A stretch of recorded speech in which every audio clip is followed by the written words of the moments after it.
उन पेपर्स में जो मेरा पेपर है वो इस मामले में विविध है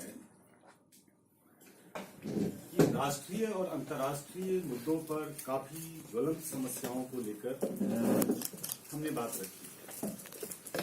हमारा पेपर दलित साहित्य और अश्वेत साहित्य का समाजशास्त्रीय अध्ययन है और ये जो दो मुद्दे हैं ये इस अर्थ में ज्वलंत हैं जो प्राचीन काल से कह सकते हैं कि अपनी विविधता को लिए हुए है। एक समाज जो शोषित रहा और दूसरा समाज जो शोषकों की तरह बर्ताव करता रहा।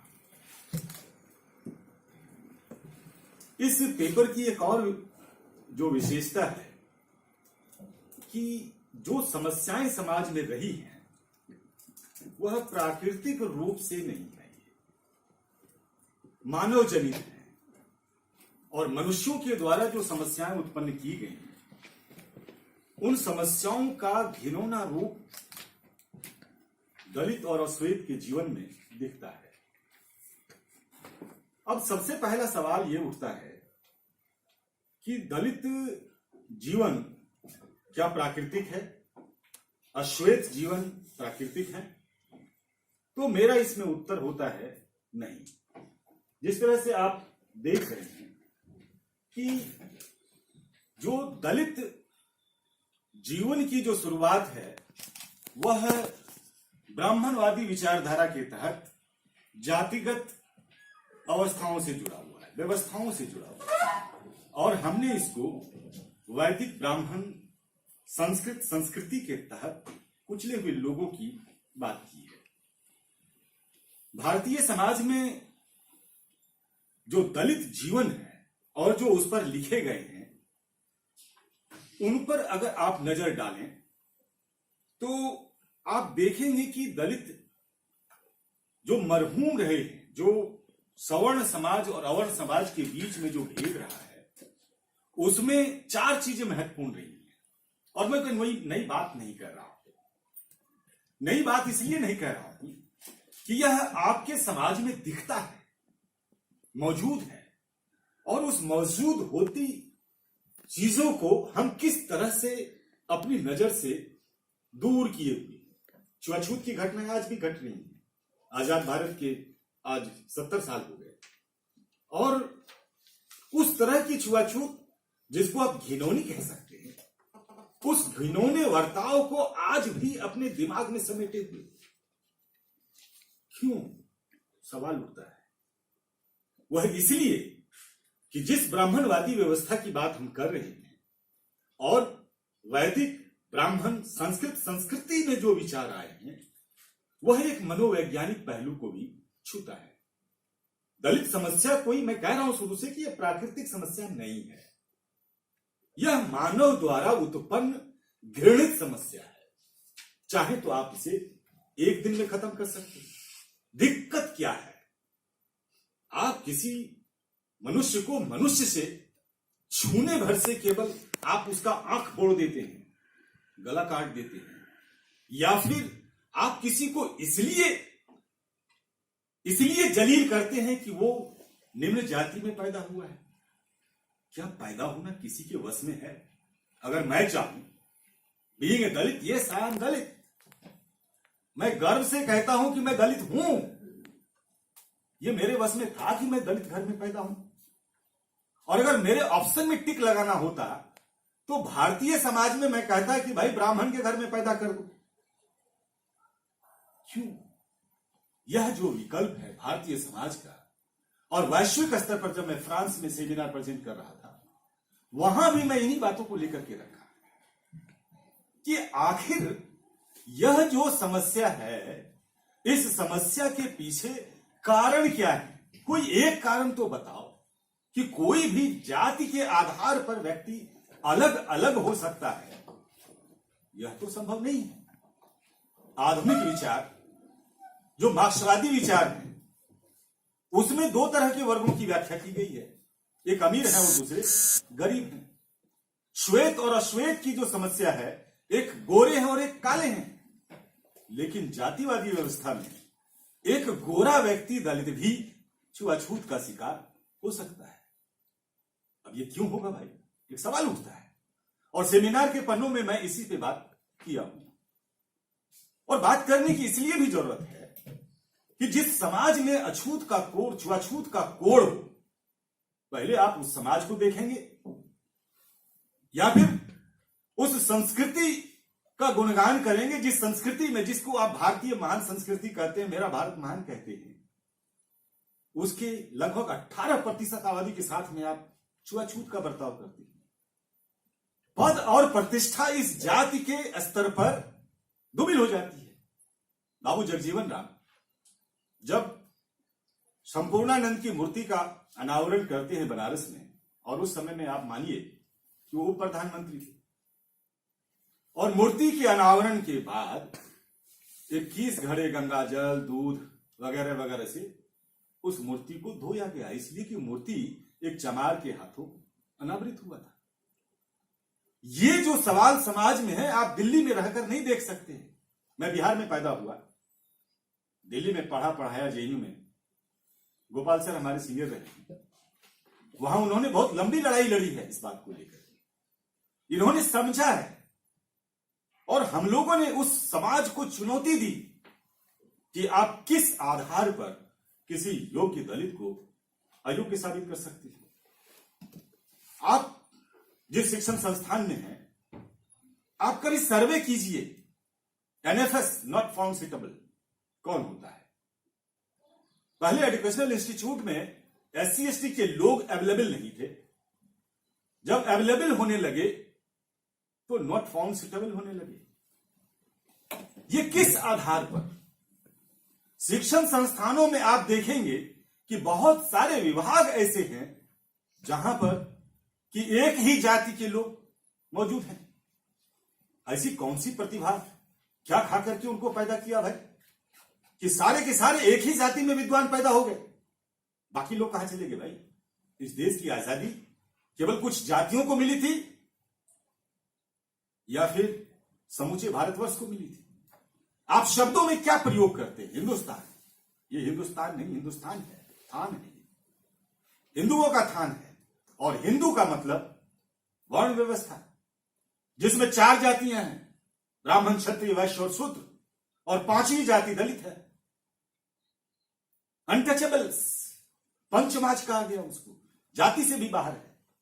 मेरा जो विषय है, जो दलित साहित्य और अंबेडकर अश्वेत साहित्य का जो समाजशास्त्रीय अध्ययन है, इन्हीं 2 बिंदुओं पर है कि जन्मना जो जिसके वश में नहीं था, उसके बावजूद भी उसे प्रताड़ित किया गया।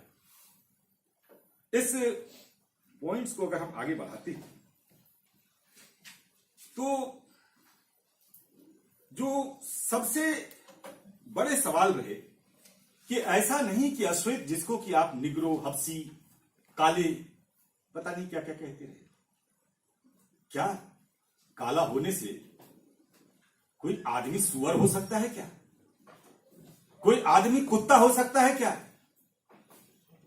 या फिर कोई व्यक्ति जिसका रंग काला हो, क्या वो आदमी नहीं रह सकता?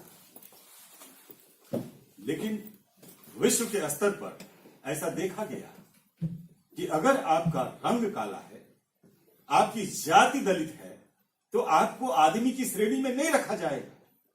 क्यों? यह सवाल साहित्य के माध्यम से उभरा है, और इस सवाल के जो उत्तर हैं वह उन समाज से है जो कि उसे प्रताड़ित करता है। क्यों प्रताड़ित करता है?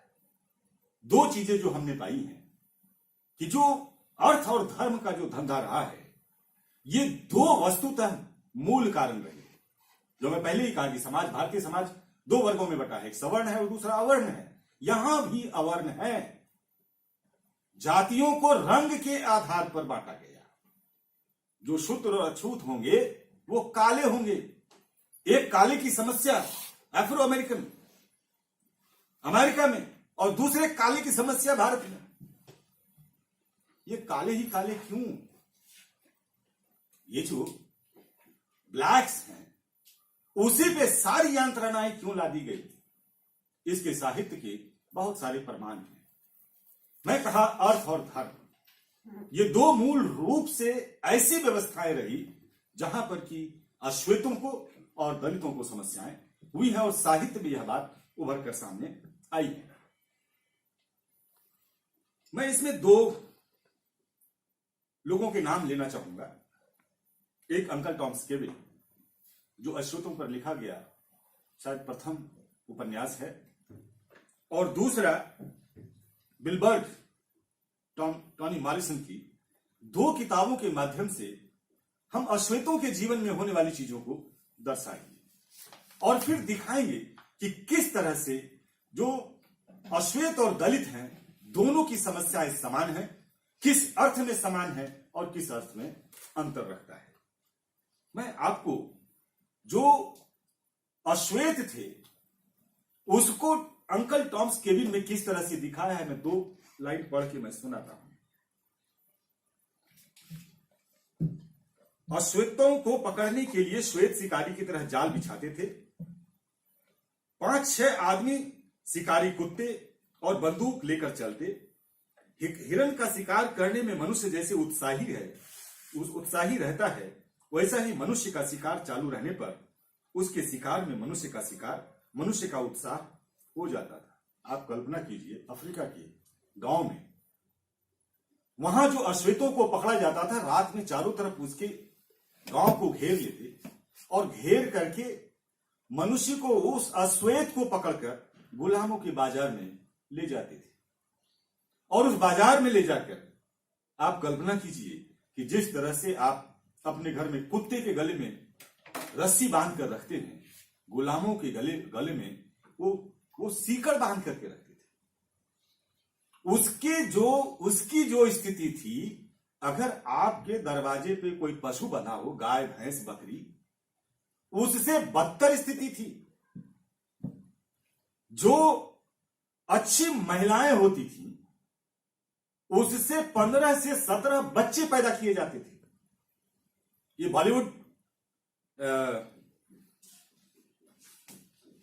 इसका उदाहरण मैं आपको यहां से देना चाहूंगा।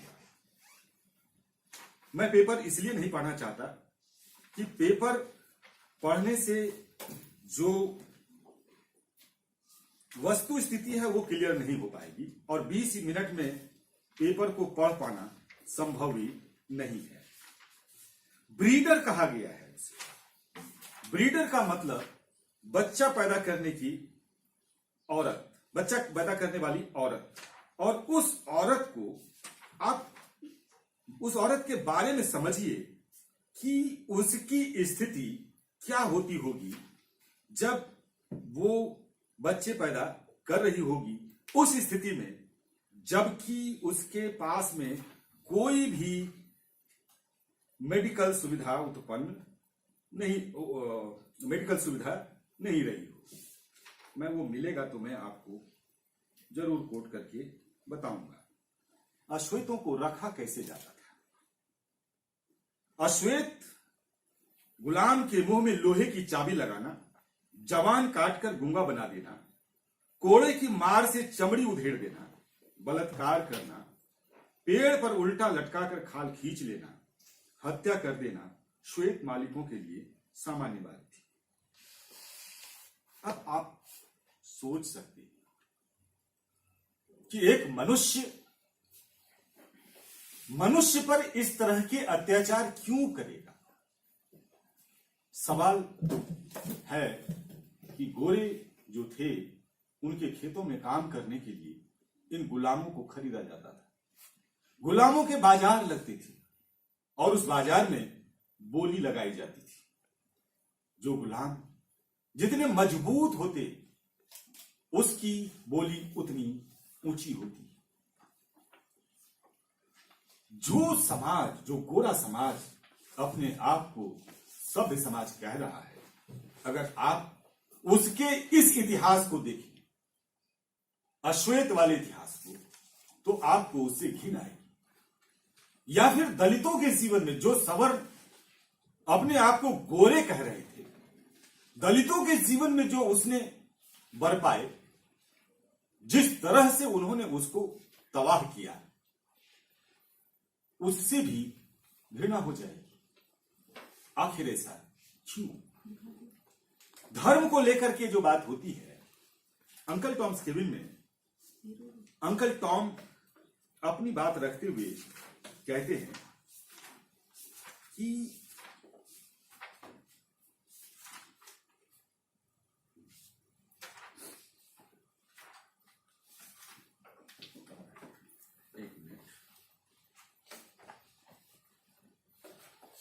ईश्वर भी इन अत्याचारियों से सहानुभूति रखता है। क्या वह इनके अत्याचारों को देखता है? वह क्यों इन लोगों को अन्याय करने देता है? और वे अत्याचारी गोरे हमसे कहते हैं कि बाइबिल में गुलामी लिखा है। वास्तव में शक्ति ही सब कुछ है। उसके पास धन है, जन है, वे स्वस्थ हैं और सब तरह से सुखी हैं। इससे जो चाहते हैं करते हैं। संसार की बुरी से बुरी बात को ये धर्म का फतवा दिला देते हैं।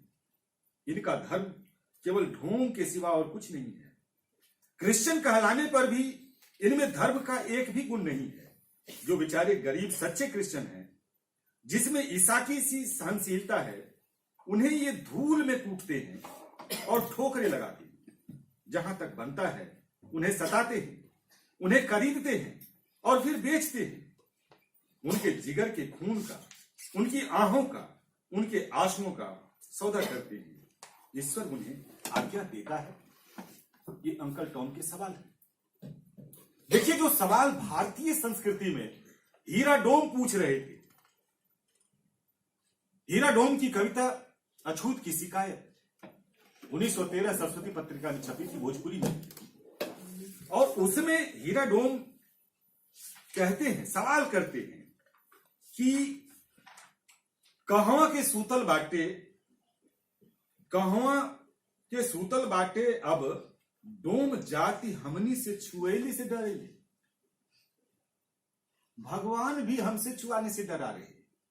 मंदिर में दलितों के लिए प्रवेश वर्जित था। क्यों? अगर ईश्वर भी छुआ जाए तो उस ईश्वर की प्रतिष्ठा क्या है?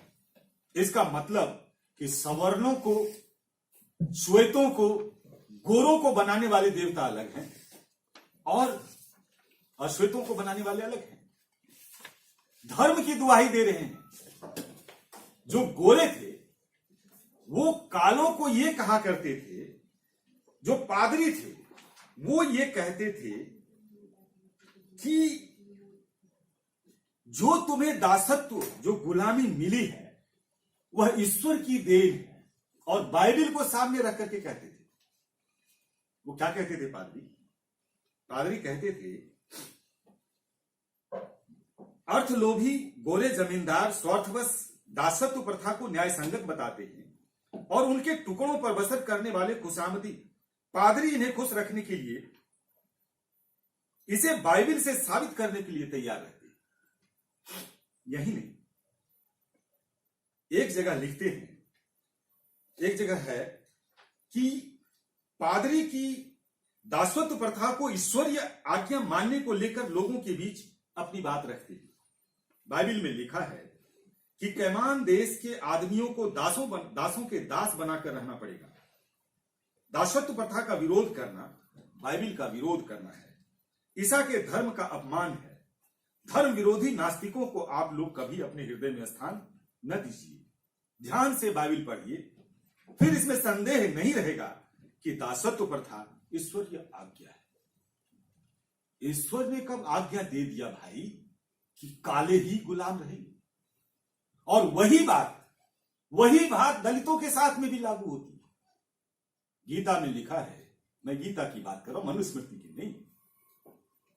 व्यापार करना, गौरक्षा, कृषि, ये वैश्यों के हैं और शूद्रों के जिम्मे श्रम और ऊपर के वर्णों की सेवा करना है। श्रीमद् भागवत में ये लिखा हुआ है। जिस गीता की शपथ न्यायालय में खाते हैं कि मैं गीता की सौगंध खाकर कहता हूं, वो ये भी सौगंध खाकर कह रहे होते कि मैं वर्ण व्यवस्था का पालन करता हूं। चाहे रामचरित मानस हो, जो दंड की व्यवस्था है धर्म ने की है, और उस धर्म की व्याख्या गीता में भी है, मनुस्मृति में तो है ही।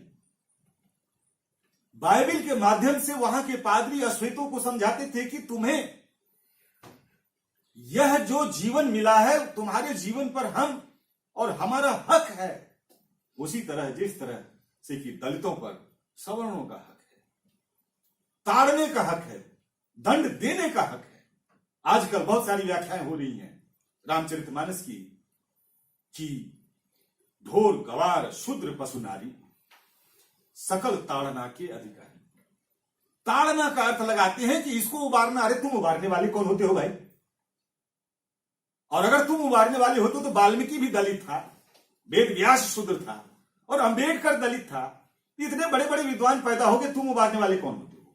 और अगर तुम उबारने वाले हो तो फिर तुलसीदास को यह नहीं लिखना चाहिए था कि पूजिए विप्र ज्ञानशील हीना, पूजिए न शूद्र ज्ञान परवीना।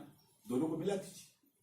जो अश्वेतों के साथ में जो बर्ताव हो रहे हैं और जो आज दलितों के साथ में बर्ताव हो रहे हैं, वह दोनों में समानता है।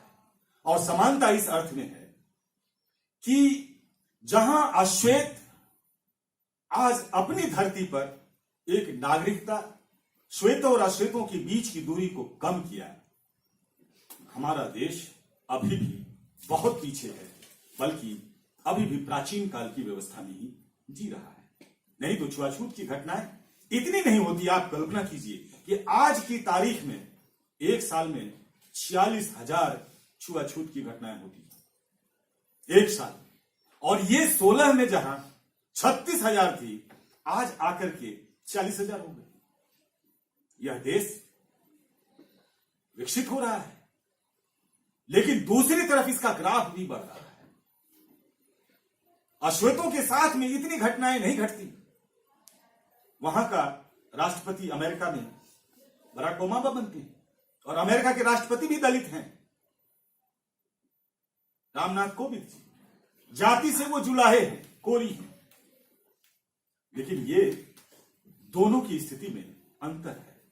जो अश्वेत अमेरिका में फिल्मों में हर जगह अपनी उपस्थिति दर्ज करा पाए, ब्लैक के बगैर वहां कोई फिल्में नहीं बनती। भारत की बॉलीवुड में कितने दलित चेहरे हैं? क्यों? क्योंकि यही जातिवादी व्यवस्था, जो एक मनोवैज्ञानिक व्यवस्था है, मनोवैज्ञानिक समस्या है, और इसी मनोवैज्ञानिक समस्या से जन्मी सांस्कृतिक समस्या है, जो दलितों के जीवन में भुगतना पड़ता है। सवाल है कि जो आप युवा पीढ़ी के लोग हैं, वो कितना मानते? शायद आप नहीं मानना चाहते, लेकिन जब आप घर जाते हैं, अपने समाज में जाते हैं, तो आप देखेंगे कि हर जातियों की एक बड़ी बड़ी संस्थाएं बनी है। रामनाथ कोविंद जी भी अखिल भारतीय कोली समाज के अध्यक्ष रहे। मेरी उनसे घंटों बात हुई है जब बिहार के राज्यपाल थे। व्यक्तिगत रूप से मेरा उनसे जान पहचान, राष्ट्रपति बने, उनसे मुलाकात हुई, और मेरा एक ही सवाल कि क्या कोरी और कोली ब्राह्मण बन सकता है क्या? आप राष्ट्रपति हो गए, आपके पद का सम्मान है, और वही जब पुष्कर में जाते हैं तो धक्का मार के निकाल दिए जाते हैं राष्ट्रपति को। सीढ़ी पर फूल पत्ती चढ़ा के आते हैं। पूरी जाते हैं तो वहां पर भी उनके साथ में वही बर्ताव होता है। जब राष्ट्रपति के साथ में होता है तो हम आप क्या कर सकते हैं? दलित और अश्वेत, एक जिसके रंग से आप पहचानते हैं, और दूसरा जिसकी जाति से आप पहचानते हैं। यह समस्या बनी हुई है। इसको अंबेडकर ने दूर करने का प्रयास किया। क्या वो संभव हुआ? यह संभव होने दिया। खुद दलितों ने इस बात को अपने आप में एक बीमारी के रूप में ले लिया। चमार अलग, धोबी अलग, कोरी अलग, कोली अलग, ये एक दूसरे को कंपटीटर के रूप में देखने लगे। आज चमार की शादी धोबियों से नहीं, धोबी की शादी जुलाहों से नहीं। आप किस प्रश्न को लेकर आप समाधान ढूंढ सकते हैं? यह एक बहुत विकट सवाल है, और जब तक ये सवाल मौजूद रहेंगे सेमिनार पेपर पढ़ा जाएगा। हमारे जैसे लोग आपके बीच आएंगे, अपनी बात को रखेंगे, और वो केवल भारत ही नहीं विश्व में रखे जाएंगे। धन्यवाद। जय हिंद।